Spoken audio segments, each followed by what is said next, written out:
Olá, nesse vídeo eu farei um resumo sobre a Grécia Antiga no período clássico. Falarei sobre os conflitos dos gregos contra os persas, a confederação de Delos, o imperialismo ateniense, o governo de Péricles, a guerra do Peloponeso, a supremacia espartana e, por fim, a hegemonia tebana. Esse vídeo é o quinto de uma série que buscará contar toda a história da Grécia Antiga. É importante que você assista todos os vídeos dessa playlist na sequência para ter um melhor entendimento do assunto. Que bom ter você por aqui novamente. Eu sou o Lucas Schwab e peço um favorzão seu, que é para deixar aquele like para que esse conteúdo alcance mais pessoas. Duas séries de conflitos marcaram o começo e o fim do período clássico na Grécia Antiga, que vai do século V e abrange parte do quarto século a.C.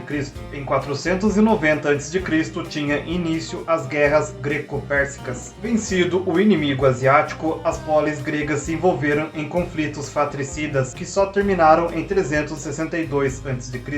Fratricidas significa justamente guerra entre compatriotas. Enfraquecidas, as cidades gregas foram submetidas pelas forças de Filipe II, rei da Macedônia, passando pouco tempo depois a fazer parte do Império Greco-Macedônio de seu filho Alexandre, mais tarde conhecido como Alexandre Magno. Foi no período clássico, sobretudo em Atenas, durante o governo de Péricles, que ocorreu entre 444 e 429 a.C., que a cultura grega alcançou seu maior desenvolvimento. Durante os reinados de Ciro, Cambises e Dário I, como vimos, a Pérsia se transformou em um poderoso império, com a anexação de vastos territórios, entre os quais as colônias gregas da Ásia Menor. Inicialmente, os persas respeitaram a autonomia das colônias gregas. Com o tempo, entretanto, passaram a oprimi-las, exigindo impostos e interferindo na política local. Essa interferência levou a população das cidades da Jônia, na Ásia Menor, a se rebelar sob a liderança de Mileto, que era uma cidade aliada a Atenas. Começava assim um longo conflito entre gregos e persas. A revolta dos colonos de origem grega na Ásia Menor foi esmagada pelos persas, que arrasaram Mileto e em seguida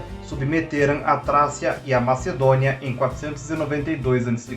Em 490 a.C., Dário exigiu que os gregos se submetessem. Diante do poderio persa, diversas cidades cederam, mas Atenas e Esparta resistiram. Sob o comando de Mardônio, um exército de 50.000 soldados persas atravessou o Mar Egeu e invadiu o território grego. Entretanto, apesar de sua superioridade numérica, o exército persa foi derrotado pelas forças atenienses na Batalha de Maratona. Sob o governo de Xerxes, iniciado em 486 a.C., os persas tentaram conquistar novamente as cidades gregas. Comandadas por Leônidas, forças espartanas tentaram sem sucesso deter o avanço persa no desfiladeiro das Termópilas. Enquanto isso, a população ateniense era retirada da cidade. Quando os persas atingiram Atenas, tiveram uma grande surpresa, que foi o fato de encontrarem a cidade vazia, o que não os impediu de incendiá-la. Em 480 a.C., a frota ateniense derrotou os persas na Batalha Naval de Salamina. No ano seguinte, tropas de Atenas e Esparta venceram os persas em Plateia. Derrotados na Hélade, os persas foram igualmente vencidos na Ásia. Dessa forma, os gregos reconquistaram a costa da Ásia Menor e a estratégica região de passagem entre os mares Egeu e Negro. Para se proteger de novas investidas persas, diversas cidades gregas constituíram a Confederação ou Liga de Delos, sob a liderança dos atenienses. O governo de Esparta, que no início também integrou a Liga, acabou se afastando dela quando os atenienses resolveram cobrar tributos e promover a democracia nas cidades confederadas. Com o dinheiro dos impostos, o governo de Atenas pôde promover o desenvolvimento da cidade e lançar uma ofensiva contra os persas na Ásia. Assim, expedições da Liga de Delos passaram a atacar posições persas no Mar Egeu. Em 468 a.C.,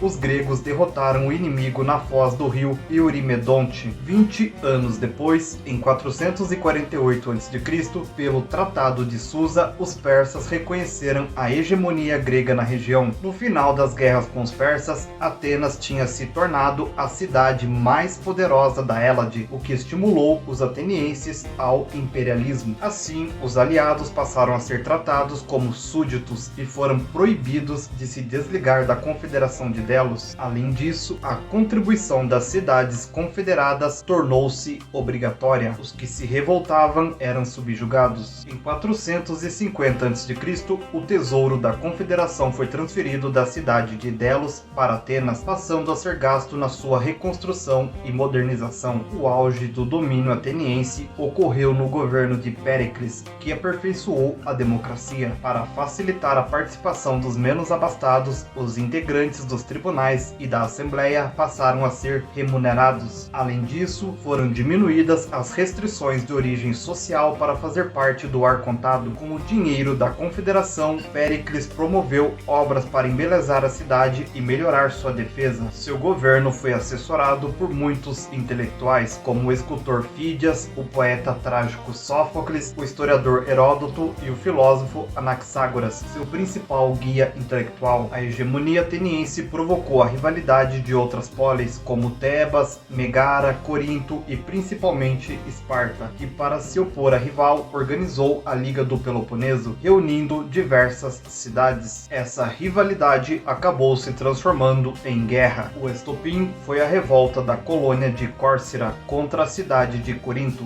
pertencente à Liga do Peloponeso. Córcira, membro da Confederação de Delos, recebeu o apoio de Atenas. Em socorro a Corinto, Esparta e seus aliados invadiram a Ática. Os habitantes da região procuraram proteção nos muros da cidade de Atenas. Aglomerada, a população acabou dizimada por doenças. O próprio Péricles morreu em 429 a.C.